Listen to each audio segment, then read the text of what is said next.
Bonjour. Bon alors, je vois que vous êtes friand et friande des vidéos sur l'attachement, sur les styles d'attachement, et c'est chouette. Ça met du sens, ça nous aide à comprendre, à se comprendre soi, à comprendre l'autre. Par contre, ce que moi je vous invite à faire, c'est aussi d'aller visionner toutes les autres vidéos de la chaîne, par exemple sur les fuites, sur ce qu'on fait pour fuir le lien, fuir la relation, sur l'expression des besoins, parce qu'en fait, toutes les autres vidéos, c'est les outils que je vous transmets pour améliorer votre style d'attachement, si on le résume comme ça. Et du coup, c'est super de comprendre les styles d'attachement, mais parfois on a tendance à faire ça pour faire changer l'autre. Et en fait, si vous voulez vraiment améliorer votre relation, vraiment aller mieux, vraiment choisir l'amour, allez chercher tous les autres outils qu'on vous met, parce qu'en fait, cette chaîne est là pour ça. Voilà pour la petite invitation du jour. Et aujourd'hui, je vais vous parler de quelques phrases, de quelques croyances que les évitants qui n'ont pas encore travaillé sur eux, la plupart du temps, vont penser d'eux-mêmes. Il faut comprendre que cet attachement, ce style d'attachement va isoler la personne parce qu'elle s'enferme dans une vision d'elle qui est rassurante, qui lui donne de la sécurité parce que c'est ce qu'elle sait faire. Et parfois c'est erroné, cette vision d'elle. Souvent en thérapie, l'anxieuse pète un plomb en me disant « Oui, mais là, il déforme le prisme, ça s'est pas passé comme ça. » Et je leur dis « Oui, oui, c'est sa vision à lui. Et on doit accepter cette vision. C'est-à-dire que oui, il déforme le prisme, mais c'est pas parce que je vais l'obliger à voir différemment, parce que dans la matière, ça s'est passé différemment, qu'il va y arriver. Parce que lui ou elle, soit la personne dissocie, soit la personne se crée une fausse croyance pour se rassurer. Donc parmi ces croyances, on a le fameux je suis une personne introvertie, je suis juste une personne introvertie. En fait, un introverti va se ressourcer dans sa solitude. D'après les travaux de Jung, un évitant, une évitante va se retirer du lien amoureux ou de couple par peur. C'est pas la même chose, c'est-à-dire que bien sûr que les évitants aiment l'espace et la solitude, mais une personne introvertie peut aimer sa solitude, la savourer, avoir ses activités et aimer aller dans des liens de qualité. Sans peur, même si les deux s'entremêlent. Une personne évitante, elle va aller dans beaucoup de liens, en général avec plein de personnes, mais pas dans la vulnérabilité, pas dès qu'il y a de la proximité émotionnelle. Et un introverti, c'est un type de personnalité, et l'autre, c'est la conséquence d'une blessure. Une autre de ces pensées qu'ils ont eux-mêmes dans la tête, c'est « je vis au présent ». Souvent, moi je me marre avec celui-ci. Souvent c'est une excuse toute magnifique, toute parfaite pour pas se projeter, pour pas s'engager, pour pas prendre des responsabilités du lien et pour pas l'entretenir à deux.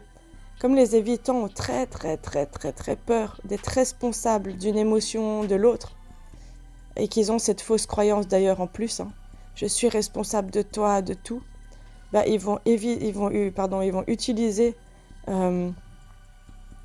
je vis au présent pour éviter d'aller dans une véritable intimité. Parce que quand on ne fait pas de projet commun, pas d'envie commune, pas de prévoir des choses, on ne va pas dans les sujets profonds, il n'y a pas de risque de faire tomber mon armure, il n'y a pas de risque de sentir de l'amour avec toi. Du coup, je suis safe. Je risque pas de m'emmêler d'amour avec toi et de plus pouvoir me démêler. Du coup, je risque pas ma liberté. Voilà. Et je sais que c'est difficile parfois à comprendre, mais c'est pas conscient, ces mécanismes qui se passent. Une personne avec un attachement évitant qui commence à travailler sur elle, elle peut aller explorer tout ça et changer le prisme.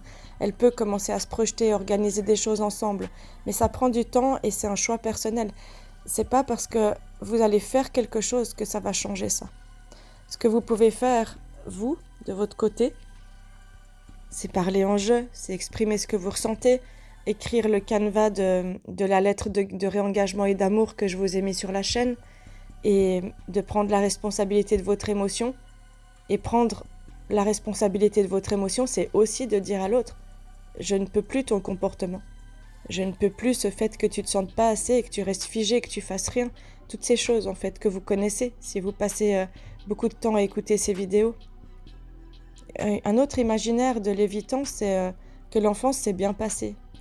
Souvent, quand ils viennent en séance, les premières séances, ils ont eu des parents géniaux, il s'est rien passé, ils veulent pas. En fait, ils veulent pas y aller. Il y a un truc viscéral, mais pour eux, c'est parce que tout va bien.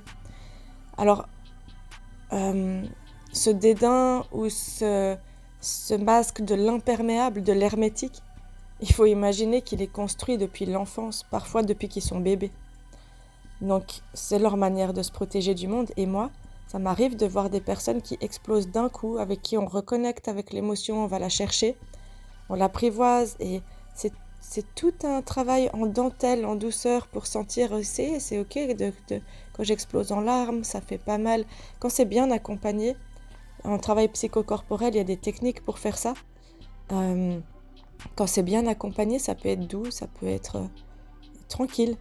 Par contre, quand vous allez creuser en disant à l'autre « Ouais, tu me parles pas de ton enfance, tu me racontes pas, je sais qu'il s'est passé ça avec ta mère », mais l'autre personne, vous la paniquez en fait. La plupart des évitants vont minimiser ce qu'elles ont vécu de difficile ou d'inacceptable dans l'enfance. Ils vont dire « Oui, mais c'est loin, ça remonte à loin. Ah, c'était pas la même époque.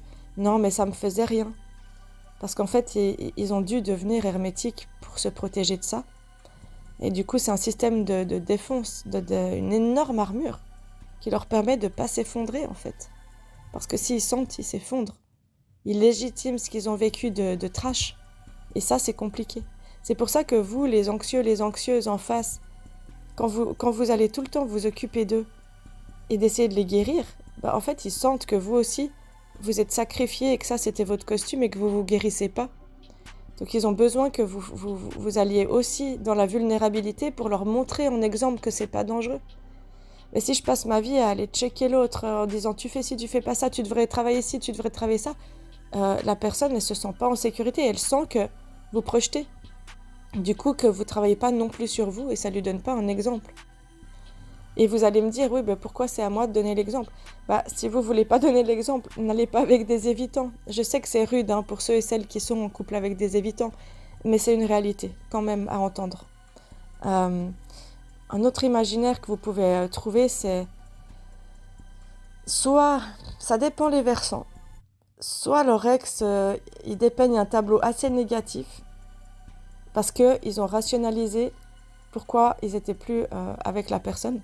Ils ont trouvé toutes les raisons les plus sensées dans leur tête pendant des mois de dire « Ah, c'était une bonne chose qu'on se sépare ». Soit vous allez entendre qu'avec toutes leurs ex, ça allait très bien, qu'ils sont restés amis. En fait, les évitants, ils vont justifier de ne pas être évitants en parlant des ex ou de leurs amis avec qui ils arrivaient à exprimer leurs sentiments, avec qui ils arrivaient. Et dès qu'on creuse un peu plus, on se rend compte qu'ils rejouent le même schéma et qu'il y avait toujours une porte de sortie. Un projet, un voyage de vie différent, enfin, un projet de vie différent, une autre personne de passage qui passe par là avec qui je fricote. Il y a toujours une excuse qui lui permet de jouer la personne qui s'engage sans crainte, mais qui sait qu'elle ne va pas s'engager réellement. Elle a toujours une porte de sortie. Du coup, cette armure, cette croyance, cet imaginaire de « ça me touche pas », en fait, la personne évitante a appris à se couper de ses émotions sans s'en rendre compte. Et elle le fait d'autant plus souvent que l'info, elle la touche. D'autant plus profondément que l'amour est là. Et c'est ce qui va amener cet entourage autour de cette personne à dire « mais c'est une personne manipulatrice ». Mais en fait, elle profite des autres. Mais en fait, c'est une sangsue, mais en fait, c'est un parasite qui utilise les autres. Et oui, à quelque part, énergétiquement, c'est un peu ce qui se passe parfois. Mais quand c'est conscientisé, on peut changer ça. Et là, je vous en ferai une autre sur les anxieux. Parce que vous allez voir que Je ne diabolise personne. Là, je parle du costume de survie, je parle pas du cœur et de l'essence de la personne. C'est vraiment à ne pas confondre. Ça, c'est quand la personne agit à partir de sa blessure. Donc retenez une chose, c'est que l'attachement évitant, il est pas facile à identifier, sauf quand on a l'habitude. Comme je vous disais dans l'autre vidéo, moi je les vois à 10 km à l'heure, à 10 km à la ronde.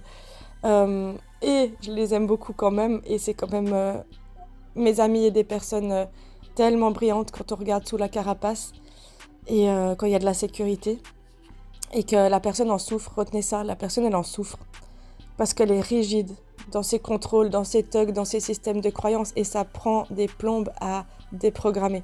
Même ceux et celles qui travaillent vraiment sur eux, ils ont honte d'être comme ça. Donc soyez doux, soyez douce, et si vous pétez un câble parce que c'est pas la bonne relation, allez chercher quelqu'un qui n'est pas évitant, pour être heureux ou heureuse. Sinon c'est aussi de l'accepter dans son chemin. Et du coup, rappelez-vous que remettre en cause l'autre personne, et de lui dire de travailler sur elle en permanence, ça fonctionne pas, parce que c'est terrifiant. Et c'est elle qui doit aller trouver la force en elle de changer les choses, avec quel thérapeute elle choisit et à son rythme.